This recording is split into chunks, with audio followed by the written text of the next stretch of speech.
Welcome to today's webinar, where we're going to try to make sense of tariffs, trade policy, and the ever-shifting rules of the game in a political climate that's anything but predictable.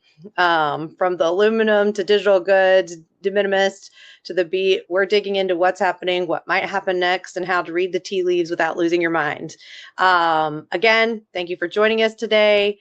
Before we dive into the content, I want to just share a few housekeeping notes. First, please note that this session is being recorded. We will distribute that recording after the event so you can share with your friends and colleagues.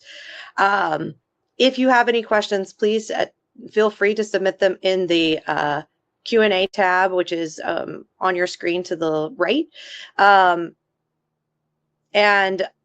now we're going to go ahead and get started. First, let me introduce myself. I'm Courtney Niddle. I'm the head of agency partnerships here at Quorum. I have been in the public affairs space for a while now, and I'm excited to moderate with two of our true experts on this topic today. I am by no means a trade expert, but I love to ask the smart people good questions. Second, I'm going to acknowledge Molly, who's supporting us on the back end of the webinar. You may see her name pop up in the chat, and I might ask her to highlight your questions just so I can get as many answered as possible today. Just letting you know, we use a voting system here. So if you see a question that you would really like answered, give it a thumbs up. Questions with the most upvotes will get answered first. And of course, now I will invite on stage and introduce our two speakers for today. Today, we will be joined by James O'Brien, who's Senior Director from Invariant, and Tori Smith, Senior Vice President from Forbes Tate. So let me give them a second to get on stage. It looks like, here we go.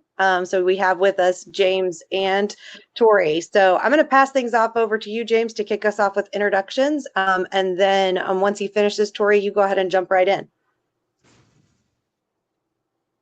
Yeah, hi everybody. Thanks to Quorum for having me, and excited to talk about trade today. James O'Brien, I'm a senior director at Invariant, handling tax and trade issues. Hail from the Ways and Means Republican Committee. I previously to Invariant worked for Chairman Smith on the trade subcommittee, and previous to that was legislative director for Chairman Kevin Brady. So was on the Hill for a number of years and have moved to the outside world where we help navigate clients through weedy tax and trade issues, and especially in this new DC environment. Excited to dive in. My name is Tori Smith, Senior Vice President at Forbes Tate Partners, another great lobbying and public affairs firm here in DC.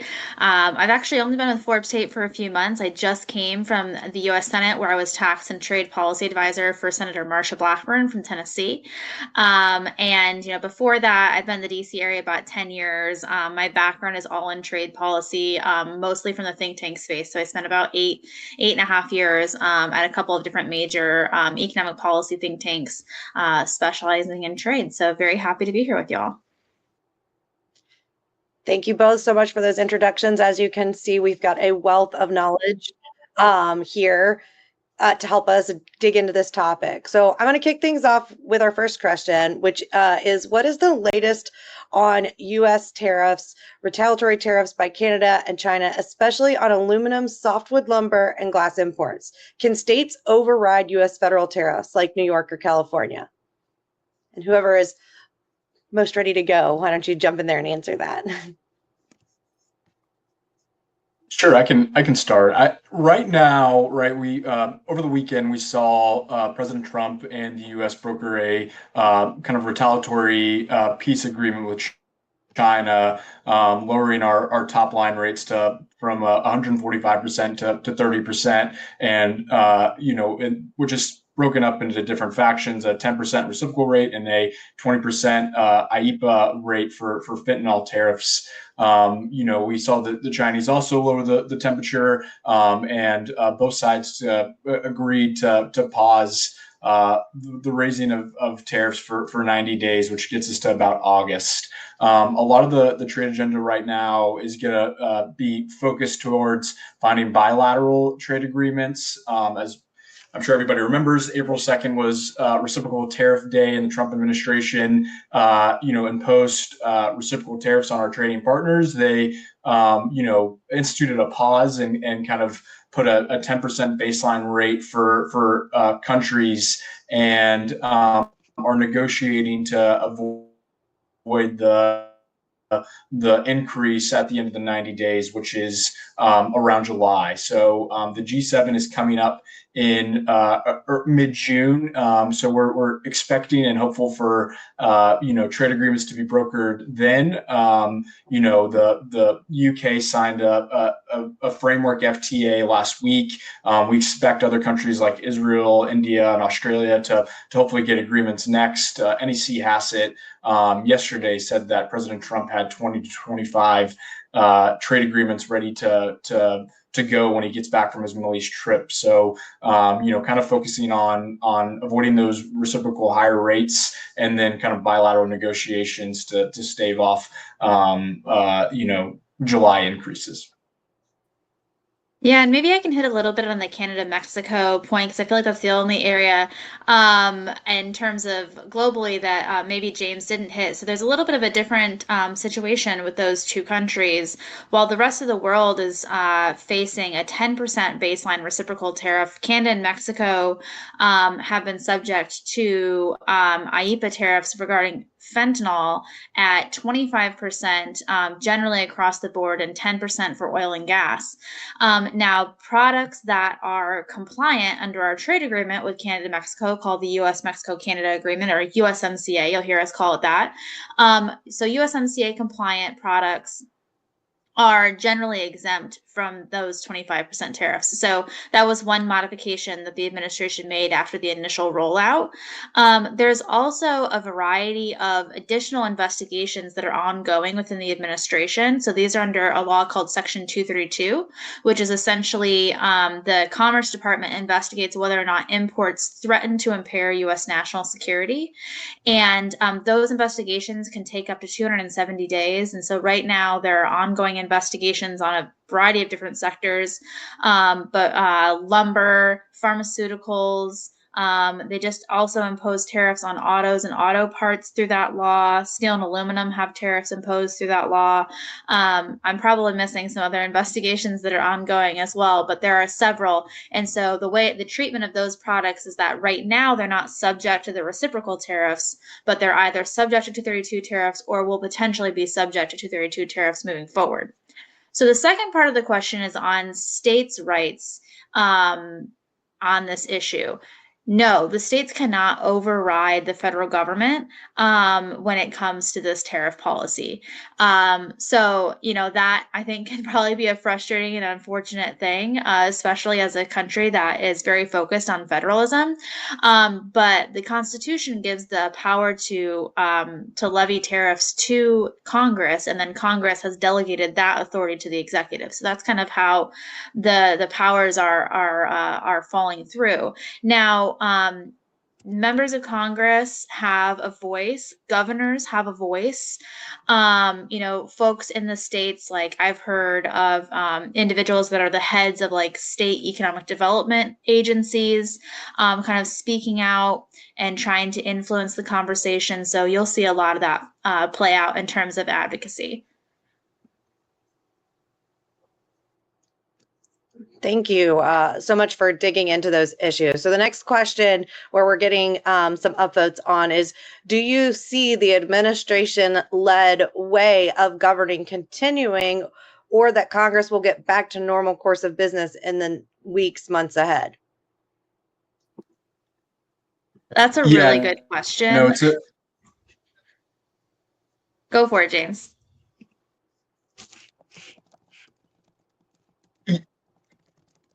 Yeah, sorry, Tori, didn't mean to jump in.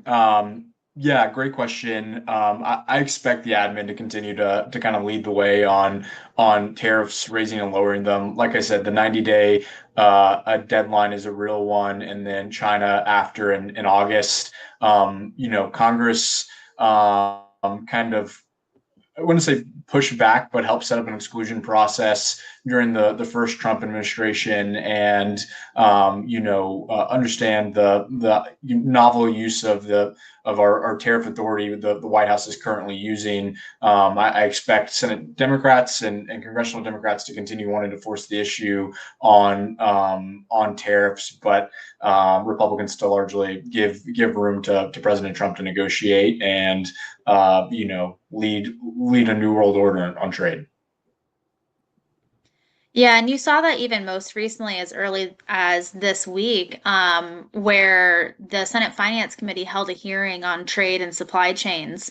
And Chairman Crapo, while he did speak out on trade and the importance for having global markets, that was coupled with this sort of openness and leeway for the administration to seek out utilizing tariffs as a tactic. So you'll definitely continue to see that moving forward. I think that another dynamic that plays into that is the ongoing reconciliation package. So the members of these committees of jurisdiction need very much to be able to influence that reconciliation package and stay in good favor with the White House so they can make sure that they get the things in that package that are important for their members and their members' constituents. And so pressing hard on an issue like trade could certainly impact their ability to have influence over the tax bill. And so they definitely don't want to jeopardize that situation.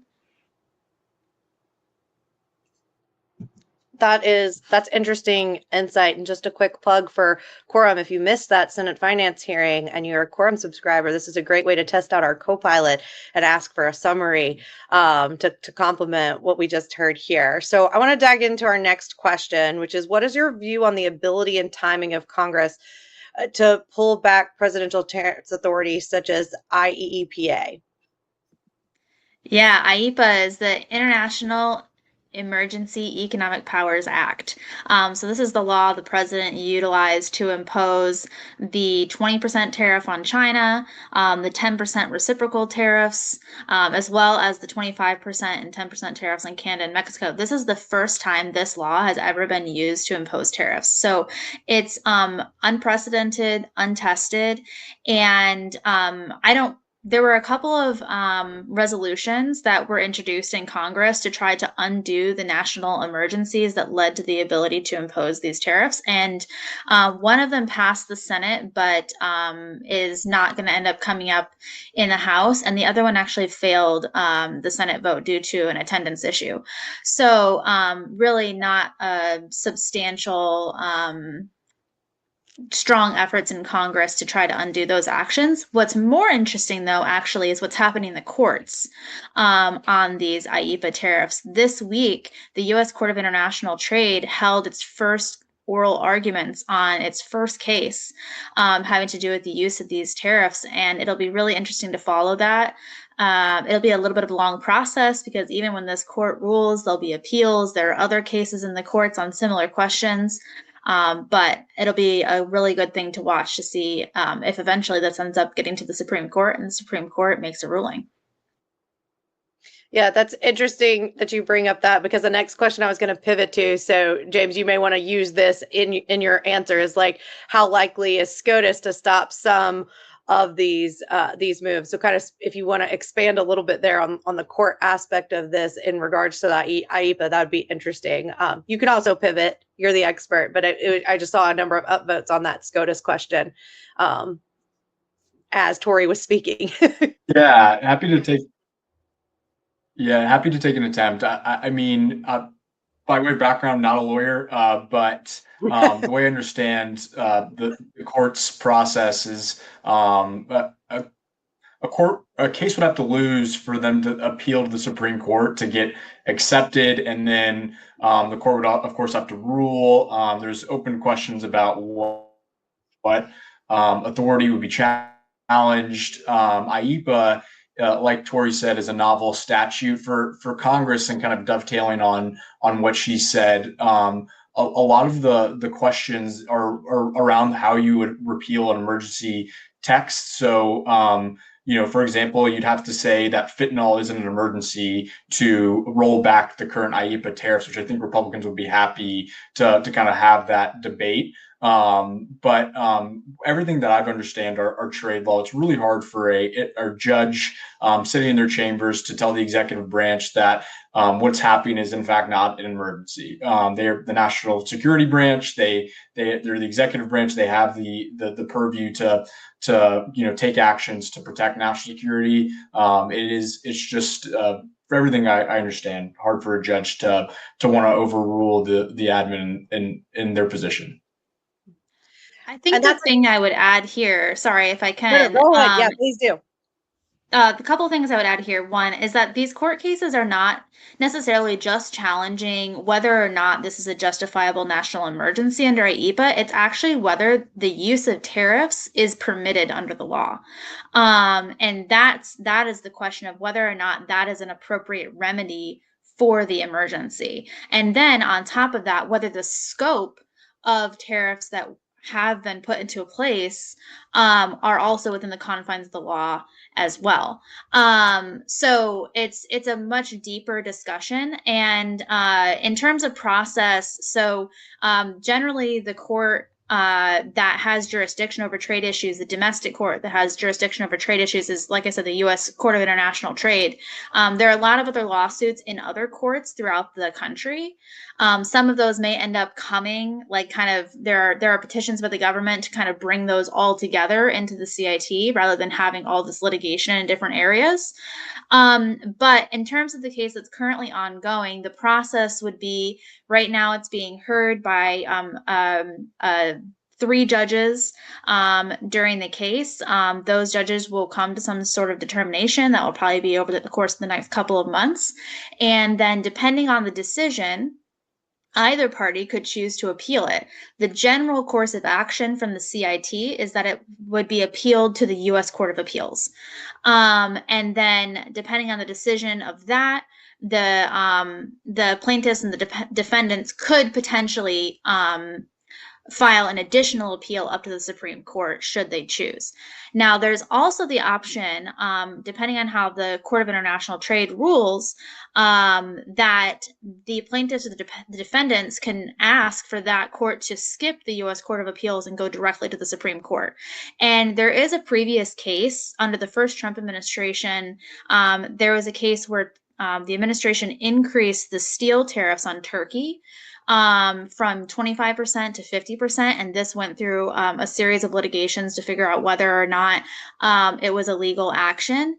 And in that case, the plaintiffs, so the folks who were affected by the tariffs, ended up eventually losing, but they did petition for it to go directly to the Supreme Court, and the Supreme Court denied that petition. And then they also denied to hear the case after the Court of Appeals and decided to go with the Court of Appeals decision. So it's they're really complicated legal questions. And especially in a post-Chevron deference world in the courts, I think it will be interesting to see how the Supreme Court decides to engage or not engage in this process. Yeah, so both of those answers were a good tee up for our next question. Because in reading the tea leaves here, it sounds like it's a long, hard process is to go the court route. So how are people supposed to voice their challenges with tariffs in hopes that the administration can lay off the brakes? Speaker Johnson and the House GOP passed a bill ceding their oversight power to cancel tariffs, and small businesses don't have millions to spend on lobbying the admin to get an exemption. So, would love to get your opinions on what are the other avenues of potentially communicating this? And James, I don't know if you want to start just since Tori just finished. Yeah, happy to. It's a great question, right? Elections definitely have consequences, and it seems like we're still in the consequences phase. I mean, we're only post 100 days of the Trump admin, and he was very, very clear during the campaign that his agenda would be a universal baseline tariff and reciprocity agenda when it comes to his trade authority. It's a good question in terms of small businesses trying to kind of raise awareness. Actually, Ryan Peterson of Flexport has been kind of raising the alarm in terms of the coming economic implications of tariffs on small businesses, right? Big businesses have the abilities and resources to kind of figure out their supply chain quicker, while small businesses are oftentimes don't have that bandwidth. I think continuing to make the case to the media, who can highlight some of these stories, and of course calling your representatives, whether that's R or D, they still matter, and they're going to be very involved. It's, like I said, still early days in the Trump admin, but expect Congress to want to weigh in at some point. So a couple of examples of that. I mean, Senator Toomey, when he was in the Senate, pushed back on the Trump admin's ability to use Section 232 tariffs for autos. He was able to cobble together 20 or so senators on a bipartisan basis. You can think of other examples like Susan Collins in Maine on her, paper mill imports from Canada, harming newspapers. I mean, there are countless stories of how Congress have stood up for small business over time, and I expect the admin will of course want to help when the time comes, and after the bilateral avoiding of higher reciprocal rates happens sometime this summer. Yeah, it seems like a great opportunity to leverage Quorum Grassroots to contact your legislators. Tori, what are your thoughts? Yeah, the only thing I would add there is, well, first of all, like this is what James and I are doing every day, is that we are helping to advise our clients on approaches that they should take or could take to influence the administration, whether that's going directly to the White House and the Office of Public Liaison, or the relevant agencies. So like something like a Section 232 investigation, it's actually a lot easier to engage in that process because there is a formal, transparent process, and there are people in charge of it that you can go talk to, and to have your voice heard. And that's something that really anyone can engage in because it's a completely open public comment period process. And so there is that. The other thing that we know and we see is that while there may not be members of Congress right now speaking out publicly very much, they're absolutely having private conversations with the White House and with the president on the issues that they're hearing back home. So know that those expressing those concerns do not fall on deaf ears, whether you're a big company or a small company, or an individual consumer that is just impacted by inflation, and you're concerned about your, the cost of your groceries and everything else, the cost of your car going up. So, one of the stories that I always hear is that, the president very often will call up different members of Congress to give them a hard time or to pump them up about, their favorite sports team winning or losing. And he'll call them up on the phone and have a conversation. And at the tail end of conversations like that, a lot of times is where members have the opportunity to put a little bug in the president's ear about whatever it is that they're hearing from back home. The other thing that happens that I feel like a lot of people don't realize, but I'm sure James has also experienced as a congressional staffer, is that as staff, you have a congressional liaison's office in every agency. And so it was very common for me as a policy advisor to reach out on behalf of our constituents to the congressional liaison's office at Commerce, at USTR, whatever agency it may be, to get clarification, to help businesses navigate the complicated landscape, to get their questions answered, and to also express the bosses, the senator or the representative's concerns with the policies that we're going forward. So there's a lot of different ways that you can engage, but expressing that, whether it is through, formal government processes or just writing a letter to your member of Congress, makes all the difference. And before we move away from this, there was another question submitted so sorry, Molly, I'm going rogue. That said, do you see any potential avenues for small businesses to apply for tariff exemptions or reimbursements? I feel like this kind of aligns with what we're talking about here. Um, can you guys kind of elaborate on if you think that's an opportunity or that's kind of dead in the water?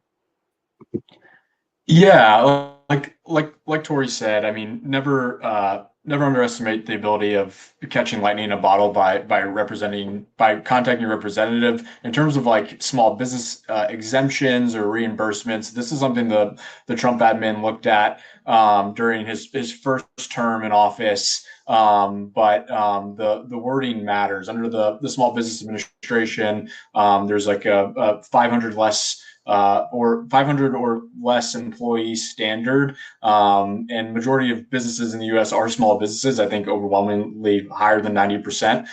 So you're talking about potentially carving out small businesses, and the majority of American businesses. It gets at the admin's thinking of what's the point of the tariff in the first place if a majority of our businesses can get out from under it. There's a tension there, but I don't think anybody in the admin or in Congress wants to step on small businesses' feet.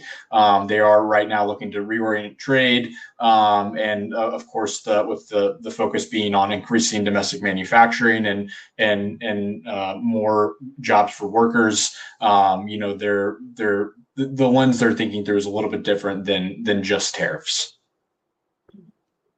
Yeah, I would just echo that to say, right now the idea of exemptions or exclusions is kind of like a dirty word. With the White House, it's something that they don't want to open up Pandora's box. But what we have seen in terms of language that has been helpful is in seeking flexibility for businesses that are having issues with the tariffs, especially if those are businesses that are looking at onshoring operations, vertically integrating their supply chains, creating new jobs in the U.S., investing in new manufacturing capacity in the U.S. The administration seems very happy to see those types of commitments being made, and that doesn't necessarily help directly with the small business impact, but that is sort of generally the type of sentiment that we're seeing. Not exclusions or exemptions, but flexibility is the word of the day. That's great. I love flexibility too. I'm a mom of 3, so that's what makes sense. All right, so let's pivot our focus here a little bit. So under the recent U.S.-UK deal announcements, the 232 steel and aluminum tariffs will be suspended. As the administration looks to negotiate deals with South Korea and other Asian companies, do you think suspending steel and aluminum tariffs will be on the table, especially given the high level of China steel exports to these countries? Maybe. I think it depends on each country and kind of what tariffs they're most impacted by. Maybe it's steel and aluminum, maybe it's autos, maybe it's one of the other sectors like pharmaceuticals. It really depends on kind of what the asks are. From the U.S. perspective, from the administration's perspective, I think that a lot of their asks for, especially the Southeast Asian countries, is how can you help us on issues like transshipment? How can you help us on issues like Chinese foreign direct investment in those countries, and wanting to create this kind of wall of partners, of kind of creating a bipolar world of the U.S. versus China, and we want as many people on our side as possible. So it is possible, but it just depends on what the trade-offs are that are being sought by both sides and kind of what ends up jockeying back and forth. Yeah, and to Tori's point, I mean the UK actually was able to recently repurchase and kind of privatize a steel mill that had previous Chinese ownership. So it kind of makes the deal a little more palatable for the UK, TBD on some of those Southeast Asian countries and kind of some of the manufacturing activity that happens there. But I think former Ambassador Lighthizer and current USTR Greer view steel and aluminum as like a core function of a national security apparatus. And I think when you really nail down into it in terms of any 232 investigation, I feel like steel and aluminum for the Trump administration is a core core principle for kind of revitalizing industrial capacity and being able to supply the U.S. military in times of war. That's interesting. So kind of thinking about China as a part of that conversation. If part of the reasoning for the tariffs is to decouple from China, what's the rationale for imposing tariffs on trading partners who compete with China on producing the same goods? Well, I think first of all, you have to put the actions of the administration within the context of there are different individuals within the administration that have a different view on how we should be approaching China as an issue. I think everyone agrees that there is strategic competition with China, that there are certain things that are a threat when it comes to China, both economically and especially from a military perspective. But there are folks in the administration who think that decoupling is the way to solve that problem. And there are other folks that I think believe in a de-risking strategy, or a strategy to reduce reliance on not only U.S. purchases from China, but also China as a market for U.S. exports too. Because, agriculture, U.S. ag exports, a substantial amount of those go to China. And that the lack of sales to China in recent years is a major contributing factor to why we actually have an agriculture trade deficit for the first time in American history. So I think that's just like an important thing to kind of lay out to begin with. And the administration most recently has expressed that they don't look to actually decouple from China. They look to restructure their relationship. I think part of the reason why they went with the broad-based tariffs, one, it was because of a general read of unfairness for American products worldwide. But I think it was also because they knew they believed, in order to bring China to the negotiating table, that having pressure or having that collection of allies that are also addressing the China problem from a similar mindset would be on board and on the U.S. side. So if you're having other countries imposing export controls like the United States does, having restrictions on foreign direct investment for national security reasons like the United States does, cracking down on forced labor products from China like the United States does, all of that helps to create this band of countries together that can address the China problem as one. Yeah, I think Tori hits it exactly. I mean, the administration governing is hard, and Secretary Bessent said earlier this week. Sorry, time's a never-ending flat circle.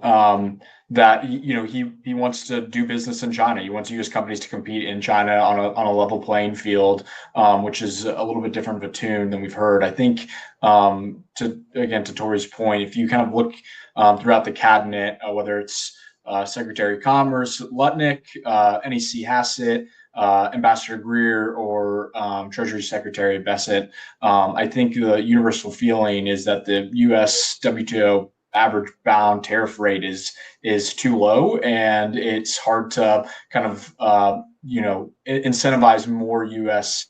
manufacturing with such a low WTO bound rate. So our average tariff pre-Liberation Day hovered around 3.9%, 4%. If you look at China's average tariff for the EU's, they hover around 12 to 15%, depending on the industry. I think there's kind of one thing that unites all four of them is wanting to see a kind of a higher bar for inbound foreign direct investment and of course imports. Yeah, thanks for your thoughts on that. I'm going to pivot over to a USTR question. So USTR seems pretty set against additional HTS code specific exclusion process. Are there some creative alternatives we should be exploring, like end use certifications for exclusions, FTZ zones, etc.?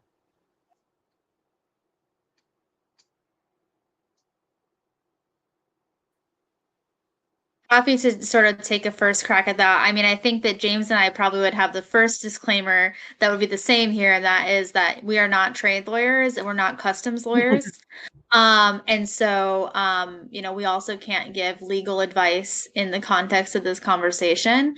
I would encourage that really to be a question for, your customs broker, your trade lawyer, in terms of sort of creative alternatives. What I would point out, though, is that what has been different about some of the actions the Trump administration has taken is that they have not allowed duty drawback in several instances, and they have also imposed really high penalties for misrepresentation of whether it's U.S. content, of like what tariffs you should be covered under, what exclusions apply.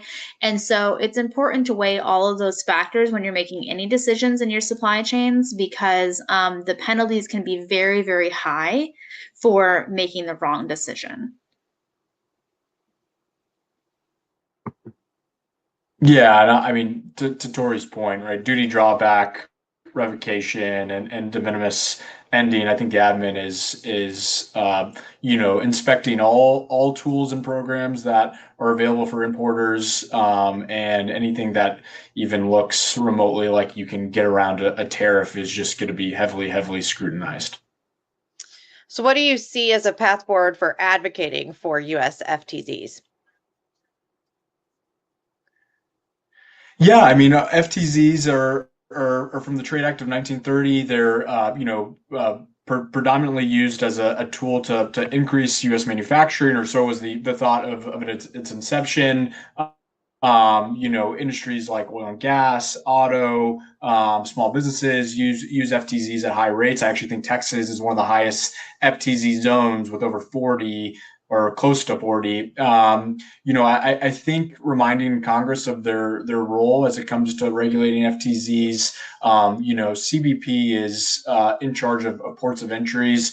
We have heard that the scrutiny of FTZs and packages coming out of FTZs into the U.S. domestic market aren't as high. I expect Congress to want to probe that theory and figure out how to better inspect zones and what role it really plays in terms of manufacturing. I think that's kind of the gist. I mean, during USMCA, there was actually a debacle around FTZs and how they should be treated under the agreement due to a technical drafting error. Congress had to quickly study FTZs again and remind themselves of their importance in the first place, which we heard a ton from stakeholders on. I think there's always strength in numbers, right? Trying to get the industries that operate out of FTZs on the same page as to what a future looks like is important. But the program has been around for almost 100 years and has gone through cycles throughout its tenure of scrutiny. Tori, I don't know if you want to add anything there, or if you'd like me to go to the next question. Yeah, you can go. I think James covered it really well. So, what do you foresee as the trickle-down effect of tariffs on impoverished communities? That's such a good question. I think inherently, tariffs are regressive, just like sales taxes are regressive. And that is because the folks that have lower incomes spend a higher percentage of their income on consumable products, whether that's food, clothing, heat, housing, that they just have less liquid cash and less in savings than folks of higher incomes. And so, that definitely affects everyone. And I think we've seen the effects over the last several years that inflation has had on the average American household, especially lower income households. And, something like tariffs, if they stay in place for a long time, can be a contributing factor to inflation. Now, there's a difference between inflation and a one-time price hike because of a particular incident, but it is possible for that to add to inflation over time. The other impact that it can have, not just on impoverished communities, but on individuals is, if companies are paying tariffs, they have finite resources. They have a finite amount of money that they're operating their businesses off of. If their fixed costs and tariffs go up, that's less money they have to invest in their business, less money they have to hire additional workers, maybe to give their employees raises, to improve their health benefits, to offer them other types of, broad benefits packages. All of that is a drag on the ability of businesses to be able to give back to their employees, and to better compensate their employees. So there are certainly a lot of different potential impacts, both to folks of lower income, but just also to American consumers in general.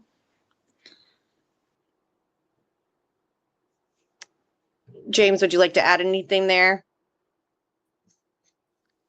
It's okay if not. I think Tori covered it. Yeah. Okay. Yeah. Because sometimes it's duplicative. I understand. So we haven't talked at all about de minimis, and there's a couple of questions about that came in. So I'm just going to read one. But will ending de minimis for products from China really upset the small package environment, or will there be workarounds? And kind of anything else that you think is interesting just to discuss around that topic would be. I think that there was a lot of interest in that. Yeah, I mean the admin in February, imposed 20% IEEPA tariffs on China, U.S., and Mexico. A part of that was ending de minimis for China. The Secretary of Commerce was able to certify under a process that they can stop and screen packages from China.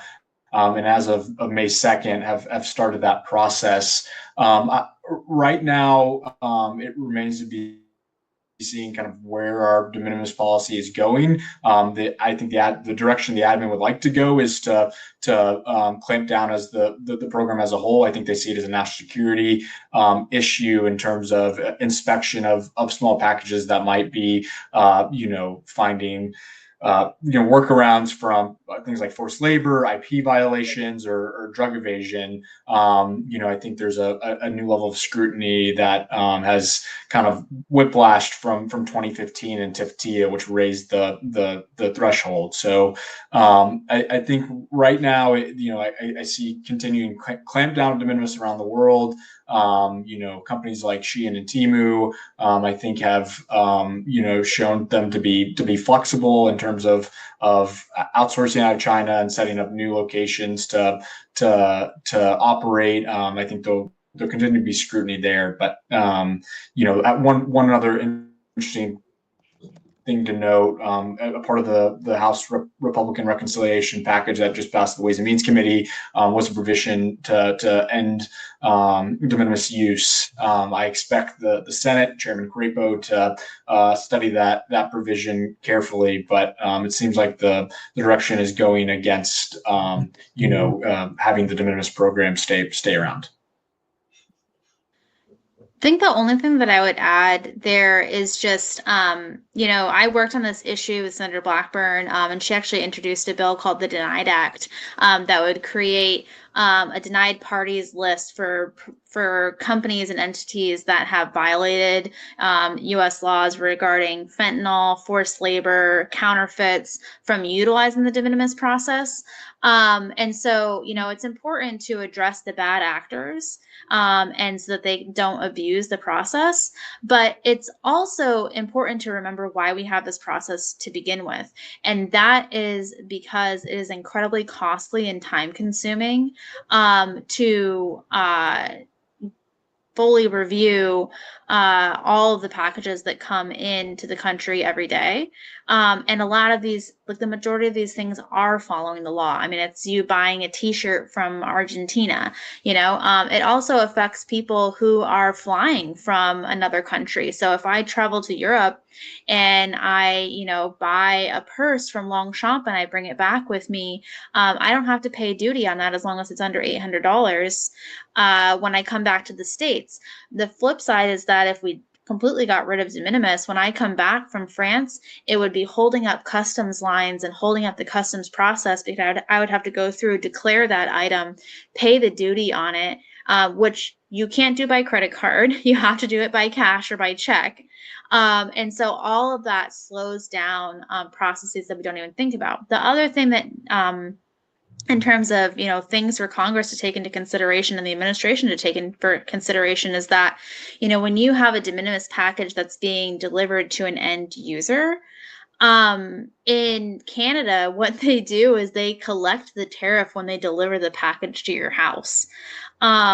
That's something that would be incredibly difficult to administer in the United States. I mean, how many, raise your hand, you can't raise your hand on here, but virtually raise your hand if you are not home when you get packages delivered to your house. How would you even know that you need to go back to the post office to pay, you know, $5 in the package you got delivered, or have to go to the post office to pick up the package and pay it while you're there? So it's just really complicated, and there are consequences to like getting rid of the program in general. So it's important to be thoughtful and strategic about cutting down on bad actors while also making sure that you're not penalizing people who are following the law. Thank you. Those are some really interesting insights. So we have time for probably 2 more questions. First, I want to pivot to digital goods. So what are the current laws and commitments surrounding tariffs on digital goods? Do we anticipate Trump will change those? That's a really good question. James, do you mind if I take the first crack? Perfect. Okay. So right now, this is a really unique situation. Right now, there are not tariffs on e-commerce, on digital products. And that includes things like software, services, like, you know, accounting services, that sort of stuff that may be offered internationally, travel services. And part of the reason why we don't have tariffs on those things is because there are agreements under the World Trade Organization. There are agreements under the USMCA, which I referenced earlier, that were negotiated by the Trump administration to codify that there will not be tariffs on e-commerce, and to codify, you know, the free flow of digital goods across borders. The Biden administration actually took a huge step back because there were some negotiations happening at the WTO about e-commerce that they just stepped back from the negotiations, weren't putting forward U.S. priorities on maintaining the free flow of digital goods. And so it has been signaled by this administration that they will seek a reversal in that position, that they'll go back to, you know, protecting the ability to engage in e-commerce without tariffs. But it just remains to be seen. And I think this is another thing that's just very hard to administer, because there's just so much stuff going across the internet all the time. And how do you track it? Even the numbers that we have on services trade, on digital trade, they're not complete numbers. We really don't have a true idea of the scope of trade that happens in a digital manner. Yeah, one area to keep your eye on. It'll be interesting to see if the admin actually goes through with a 232 investigation into films. Right now, you're openly discussing, after President Trump tweeted or Truth Socialed a couple weeks ago that the imports of foreign films were harming our national security. You know, one way that the admin could really test case this theory in terms of digital trade is trying to figure out how to impose a tariff or tax like on foreign films. So that's one area that we're tracking closely, and should be interesting to see how the Trump administration clears the bar of our foreign imports of movies, national security, and then does it harm national security? And the second, how would they get at the digital transmission of some of those films?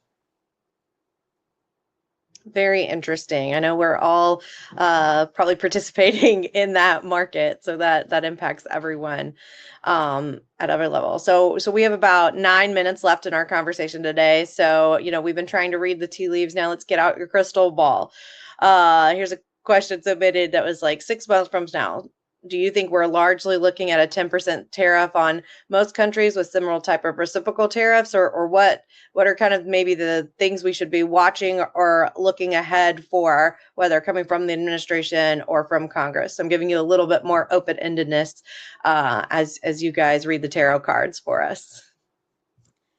I personally think the 10% tariffs are pretty sticky. The administration really seems to have a desire to have that continue to be a base.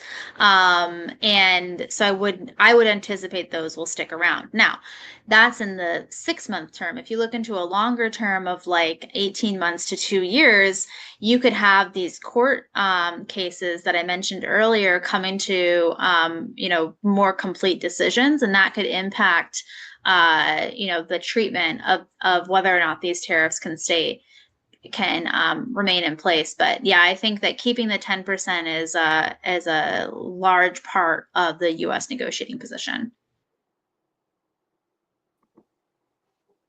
Yeah, I agree with Tori. I mean, don't underestimate the powers of the markets, and we learned that the last couple of weeks, some of the warning signals about the impact that tariffs could have on our economy. Right now, it seems like investors in the market have kind of accepted that 10% rate, but it should be interesting as we get into Q3. Q4 of this year, and then 2026, right? What does long-term GDP look like, and does the admin equate tariffs with potentially weighting that down, or because of a tax bill, is our economy soaring, and tariffs, that 10% tariff, not really impacting things? I think that'll be key. Thank you guys both so much for your insight and your expertise. I think we're going to go ahead. Just be mindful of everyone's calendars. We appreciate everyone who could join us today. We know this is a busy time, especially for those working in the trade and manufacturing space. So we appreciate both Tori and James joining, but also all of you who work in this space who are interested in joining today and for your submitting questions. If Tori or James didn't answer one of your burning questions and you really want to follow up with them online, Molly on our team will send a follow-up that will include both the recording of this, but also how you get in touch with Tori over at Forbes Tate or James at Invariant. And so please keep an eye out in your email inbox for that follow-up email. And we just thank you, everyone, for your time, and have a great day.